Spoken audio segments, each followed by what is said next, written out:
नमस्कार, आप सभी का स्वागत है यूथ अध्ययन के चैनल पे।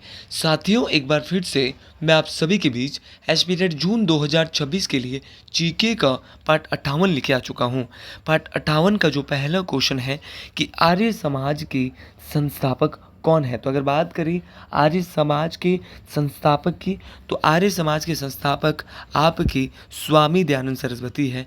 ऑप्शन नंबर बी यहाँ पे बिल्कुल सही हो जाएगा। अब क्वेश्चन पूछने वाला क्वेश्चन पूछता है कि आर्य समाज के संस्थापक स्वामी दयानंद सरस्वती है, इनके द्वारा आर्य समाज की स्थापना कब की गई। तो स्वामी दयानंद सरस्वती के द्वारा 1875 ईस्वी में आर्य समाज की स्थापना की गई। इस बात को आपने डिटेल से याद रखना है। और एक बार क्वेश्चन पूछने वाले ने क्वेश्चन ये भी पूछ लिया था कि एग्जैक्ट यहाँ पे कब की गई, तो एग्जैक्ट भी आपको याद रखना है 10 अप्रैल 1875।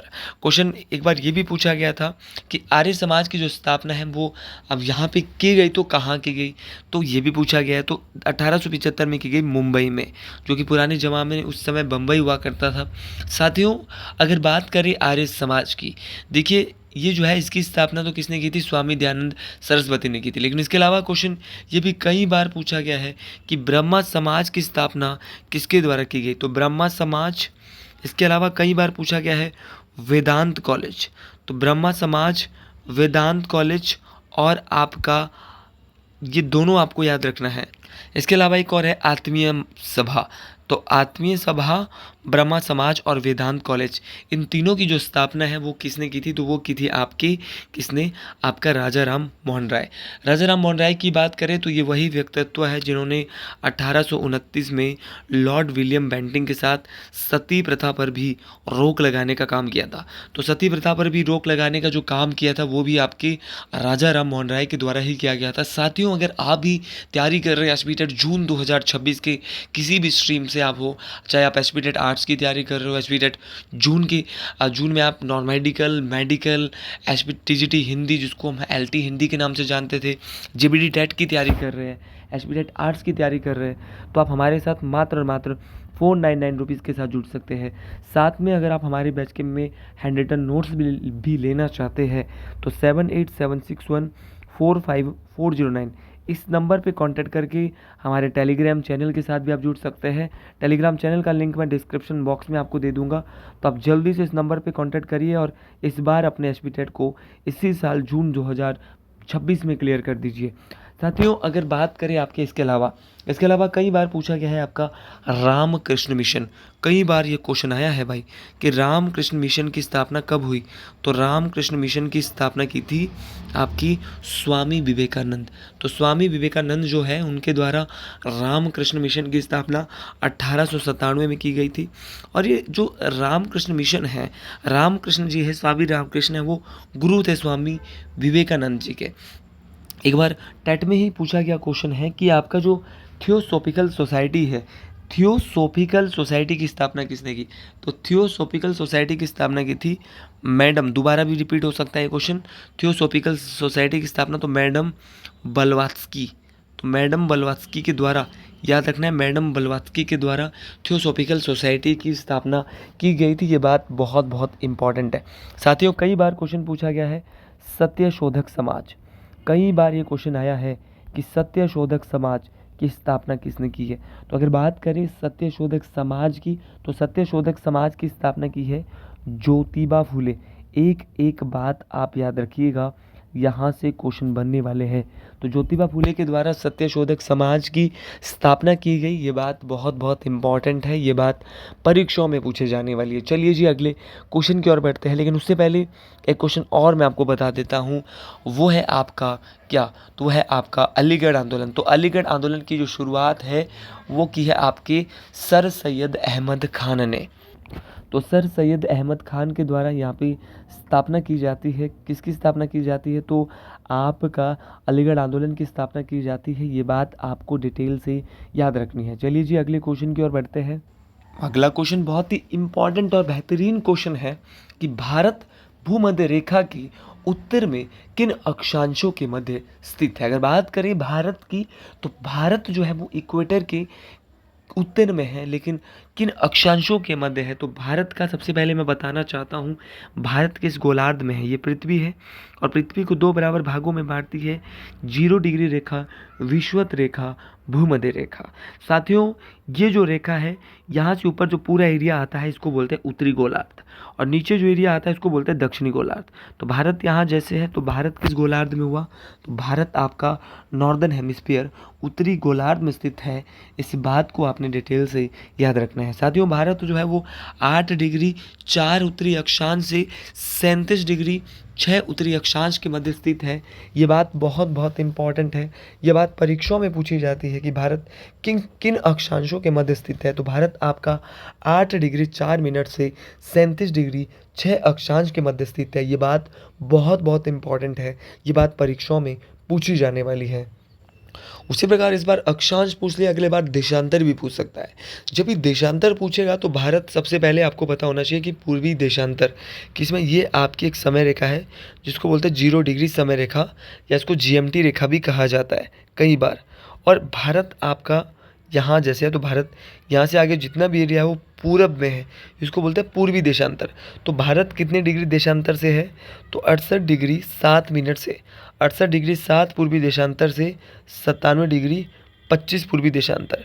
तो 68 डिग्री 7 से 97 डिग्री 25 पूर्वी देशांतर तक हमारा भारत देश है। ये बात आपको डिटेल से बेहतरीन तरीके से याद रखनी है। ये बात मोस्ट इम्पॉर्टेंट है और ये बात परीक्षाओं में बार बार पूछी जाती है।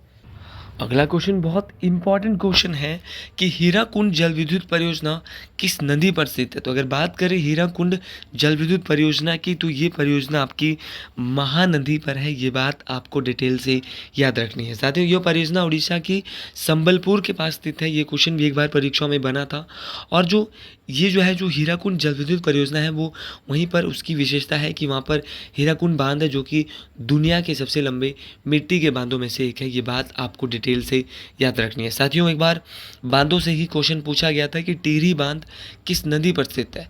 तो अगर टिहरी बांध की बात करें, जो कि भारत का सबसे ऊंचा बांध मैं मानता हूँ, ये जो टिहरी बांध है साथियों, ये टिहरी बांध जो है वो आपका भागीरथी नदी और भिलांगना नदी, जहाँ भागीरथी नदी और भिलांगना नदी दोनों आकर मिलती है, वहीं पर आपका भारत का सबसे ऊंचा बांध 260.5 मीटर ऊंचा ये बांध बना है, वो है आपका टिहरी बांध। ये बात आपको डिटेल से याद रखना है। टिहरी बांध आपका भारत के उत्तराखंड राज्य में है। ये क्वेश्चन आपका परीक्षाओं में बन सकता है। क्वेश्चन पूछने वाला क्वेश्चन आपसे ये भी पूछ सकता है कि आपका इडुक्की बांध कहाँ पर है? तो इडुक्की बांध आपका केरल में है। तो इडुक्की बांध आपका भारत की केरल राज्य में है। ये क्वेश्चन बहुत बहुत इम्पॉर्टेंट है। अच्छा, एक बार क्वेश्चन पूछने वाले ने क्वेश्चन पूछ लिया था कि सरदार सरोवर बांध भारत के किस राज्य में है? तो सरदार सरोवर बांध आपका भारत की गुजरात राज्य में है। किस नदी पर है सरदार सरोवर बांध? तो सरदार सरोवर बांध आपका नर्मदा नदी पर है। ये बात बहुत बहुत इम्पॉर्टेंट है। उसी प्रकार आपका कई बार पूछा गया है, बहुत इम्पॉर्टेंट है कि आप ये बताइए कि ऐसा कौन सा बांध है जो कि हिमाचल प्रदेश और पंजाब की बॉर्डर पर स्थित है? तो है आपका भाखड़ा नंगल बांध। भाखड़ा नंगल बांध भारत का सबसे ऊंचा ग्रेविटेशनल डैम है। गुरुत्वीय क्या बोलेंगे? गुरुत्वीय डैम। गुरुत्वीय होता है ग्रेविटेशनल, ठीक है। तो भारत का सबसे बड़ा गुरुत्वीय बांध कौन सा है? तो भारत का सबसे बड़ा गुरुत्वीय बांध जो है वो आपका भाखड़ा नंगल बांध है। ये बात आपको डिटेल से मोस्ट इम्पॉर्टेंट तरीके से याद रखनी है। चलिए जी, अगले क्वेश्चन की ओर बढ़ते हैं। अगला क्वेश्चन भी इससे इम्पॉर्टेंट होने वाला है। लेकिन एक बार ये भी क्वेश्चन पूछा गया था कि रिहंद बांध कहाँ पर है? तो रिहंद बांध रिहंद नदी पर, जहाँ पर गोविंद बल्लभ पंत सागर के नाम से जिसको जाना जाता है, रिहंद बांध के जलाशय को, जहाँ पर गोविंद बल्लभ पंत सागर झील है। तो जब भी बांध बनता है तो वहाँ पे कृत्रिम झील, आर्टिफिशियल लेक, मानव निर्मित झील बन जाती है। मान लो ये यहाँ पे पानी रोकने के लिए बांध बना है, तो पानी रुक गया, तो पीछे पानी रुक गया तो क्या बन गई? झील बन गई। और एक ऐसी झील बनती कृत्रिम झील। तो जहाँ पर आपका रिहंद बांध है वहीं पर क्या है? गोविंद बल्लभ पंत सागर झील बन गई, जो कि भारत की सबसे बड़ी कृत्रिम झील है। अच्छा, आपसे एक बार क्वेश्चन पूछा गया था कि माता टीला बांध कहाँ पर है? तो माता टीला बांध भी यूपी में है, रानी लक्ष्मीबाई बांध भी यूपी में है। ये सारे बांध बहुत बहुत इंपॉर्टेंट है। जैसे कि आपका कोयना बांध, कोयना कहाँ पर है? महाराष्ट्र में है। जायकवाड़ी बांध एक बार पूछा गया था टेट में ही, जो जायकवाड़ी, तो जायकवाड़ी गोदावरी नदी पे महाराष्ट्र में है। देखिए, मैं तो ये बोलता हूँ कि सारे क्वेश्चन बहुत बहुत इंपॉर्टेंट है, परीक्षाओं में काम आने वाले। चलिए जी अगले क्वेश्चन की ओर बढ़ते हैं। अगला क्वेश्चन है कि भारतीय संविधान के अंतर्गत न्यायिक पुनर्विलोकन की शक्ति किसे प्राप्त है। देखिए, भारतीय संविधान में जो जुडिशियल रिव्यू की जो शक्ति है वो उच्च न्यायालय के पास भी है, आपका हाई कोर्ट के पास भी है और आपके सुप्रीम कोर्ट के पास भी है। देखिए, अनुच्छेद नंबर 32 और अनुच्छेद नंबर 136 के तहत ये सुप्रीम कोर्ट के पास है आपकी आपकी कौन सी शक्ति, आपकी आपकी न्यायिक पुनर्विलोकन जुडिशियल रिव्यू की शक्ति। साथियों, क्वेश्चन पूछा जाता है कि हाई कोर्ट के पास किस अनुच्छेद के तहत है, तो हाई कोर्ट के पास है आपका अनुच्छेद 226 और अनुच्छेद 227। सुप्रीम कोर्ट के पास से अनुच्छेद 32 और आपका अनुच्छेद 136। तो जुडिशियल रिव्यू की जो पावर है वो हाई कोर्ट के पास भी होती है, उच्च न्यायालय के पास भी, उच्चतम के पास भी है। उच्चतम न्यायालय के पास 32 और 136 के तहत है और हाई कोर्ट में है 226 और 227 के तहत। ये बात आपको डिटेल से मोस्ट इम्पॉर्टेंट तरीके से याद रखनी है। क्वेश्चन कई बार ये पूछा जाता है कि जो न्यायिक पुनर्विलोकन की जो प्रक्रिया है वो भारत के संविधान में कहाँ से आई है। तो ये प्रक्रिया भारत के संविधान में यूएसए देश के संविधान से आई है। ये बात आपको डिटेल से याद रखनी है। साथियों, जब हम बात करते हैं अमेरिका देश के संविधान की, तो अमेरिका देश या यूनाइटेड स्टेट ऑफ अमेरिका देश का जो संविधान है वहाँ से हमने राष्ट्रपति को हटाने के लिए इम्पीचमेंट भी लिया है, महाभियोग की प्रक्रिया के तहत भारत के राष्ट्रपति को उसके पद से हटाया जा सकता है। आज तक भारत के कितने राष्ट्रपतियों पर महाभियोग लगा है, तो आज तक भारत के किसी भी राष्ट्रपति पर महाभियोग नहीं लगाया गया है। महाभियोग लगाने से पहले राष्ट्रपति को 14 दिन पहले लिखित रूप में जो है वो किसी भी सदन से एक प्रस्ताव भेजना पड़ता है कि भैया आप पर हम महाभियोग लगा रहे हैं। तो महाभियोग की प्रक्रिया कोई छोटी नहीं है, बड़ी प्रक्रिया है। ये बात आपको डिटेल से मोस्ट इम्पॉर्टेंट तरीके से याद रखनी है। बात मोस्ट इम्पॉर्टेंट है, ये बात परीक्षाओं में काम आने वाली है। साथियों, कई बार पूछा गया है कि मौलिक अधिकार का कंसेप्ट कहाँ से लिया है, तो वो भी यूएसए से लिया है। कई बार क्वेश्चन ये भी पूछा गया है कि प्रस्तावना कहाँ से ली है, तो प्रस्तावना जो ली है वो भी कहाँ से ली है, तो प्रस्तावना भी आपकी यूएसए से ली है। आपका प्रस्तावना बहुत इंपॉर्टेंट है, ठीक है। और आप बोलेंगे कि प्रस्तावना हमने ऑस्ट्रेलिया भी सुना है, तो ऑस्ट्रेलिया से प्रस्तावना की भाषा, लेकिन अगर खाली प्रस्तावना आएगा तो यूएसए से ली है, ठीक है। ये बात बहुत बहुत इंपॉर्टेंट है। तमाम बातें परीक्षाओं में पूछे जाने वाली बातें हैं। चलिए जी अगले क्वेश्चन की ओर बढ़ते हैं। अगला क्वेश्चन बहुत प्यारा क्वेश्चन है कि मोहिनीअट्टम किस राज्य का लोक नृत्य है। बात करें मोहिनीअट्टम की, तो मोहिनीअट्टम भारत के केरल राज्य में किया जाता है। देखिए, मोहिनीअट्टम केरल राज्य में किया जाता है और केरल राज्य में कितने क्लासिकल डांस है, तो मोहिनीअट्टम एक शास्त्रीय नृत्य है, यहाँ पे लोक नृत्य दिया है। मैं आपको बताना चाहता हूँ कि मोहिनीअट्टम और एक और है आपका कथकली। तो मोहिनीअट्टम और कथकली ये दोनों के दोनों जो शास्त्रीय नृत्य है वो भारत के केरला राज्य में किए जाते हैं। ये बात आपको डिटेल से मोस्ट इम्पॉर्टेंट तरीके से याद रखनी है। साथियों, ये बात परीक्षाओं में पूछी जाने वाली बात है। तो मोहिनीअट्टम और कथकली ये दोनों के दोनों जो क्लासिकल डांस है वो भारत के केरल राज्य में किए जाते हैं। साथियों, जो मोहिनीअट्टम है वो महिलाओं के द्वारा किया जाता है और जो कथकली है वो आपका पुरुषों के द्वारा किया जाता है। साथियों, एक बार क्वेश्चन पूछने वाले ने क्वेश्चन पूछा था कि भारत का सबसे पुराना शास्त्रीय नृत्य कौन सा है, तो वो है आपका भरतनाट्यम।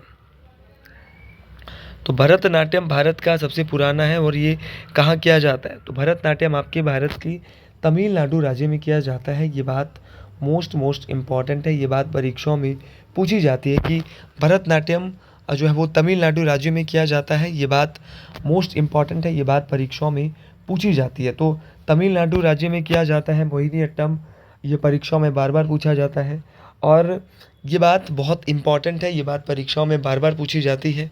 साथियों, क्वेश्चन पूछने वाले ने क्वेश्चन एक बार ये भी पूछ लिया था कि आपका खाली अगर कथकली आएगा तो केरल है, लेकिन अगर कथक आएगा तो कहाँ पर, तो कथक किया जाता है यूपी में।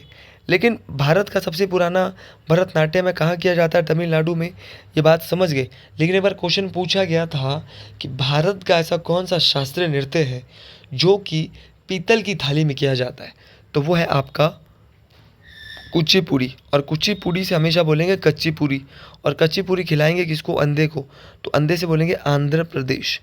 तो कुचिपुड़ी खाई थी किसने, अंधे ने, और अंधे को बोलेंगे आंध्र प्रदेश। ये बात आपको डिटेल से मोस्ट इम्पॉर्टेंट तरीके से याद रखनी है कि कुचिपुड़ी से बोलेंगे कच्ची पूरी, और कच्ची पूरी जो खाई थी वो खाई थी अंधे ने। ये बात बहुत बहुत इम्पॉर्टेंट है। ये बात परीक्षाओं में काम आने वाली। जो कुचिपुड़ी है वो किस राज्य का है, तो ये आंध्र प्रदेश का है। ये बात कई बार पूछी जाती है। और बात ये भी पूछी गई कि पीतल की थाली में कौन सा किया जाता है, तो कुचिपुड़ी किया जाता है। ये बात बहुत बहुत इंपॉर्टेंट है। साथियों एक बार पूछा गया था ओडिसी कहाँ किया जाता है, तो ओडिसी उड़ीसा में किया जाता है। आपका मणिपुरी मणिपुर में किया जाता है। अच्छा, भारत का सबसे नवीनतम आर्ट में से सबसे नया कौन सा है, तो सबसे नया है सत्रिया। सत्रिया को सन 2000 में भारत का नया 8वां शास्त्रीय नृत्य बनाया गया। ये भारत के किस राज्य में, तो सत्रिया जो है, जब भी मैं बात करता हूँ सत्रिया की, तो सत्रिया भारत के असम राज्य में किया जाता है। ये बात मोस्ट इम्पॉर्टेंट है। ये बात परीक्षाओं में पूछी जाती है। अगला क्वेश्चन इससे भी महत्वपूर्ण क्वेश्चन, बहुत इंपॉर्टेंट क्वेश्चन कि संविधान सभा में उद्देश्य प्रस्ताव किसने पेश किया। देखिए, बात करिए objective resolution in constitution assembly किसके द्वारा इंट्रोड्यूस किया जाता है, तो ये पंडित जवाहरलाल नेहरू के द्वारा इंट्रोड्यूस किया जाता है। ऑप्शन नंबर बी यहाँ पे बिल्कुल सही हो जाएगा। संविधान सभा की जो तीसरी बैठक है, उस बैठक की जो अध्यक्षता है वो पंडित जवाहरलाल नेहरू के द्वारा की गई थी। संविधान सभा की तीसरी बैठक 13 दिसंबर 1946 को होती है, और इसी बैठक में उद्देश्य प्रस्ताव ऑब्जेक्टिव रेजोल्यूशन को पास किया गया पंडित जवाहरलाल नेहरू के द्वारा।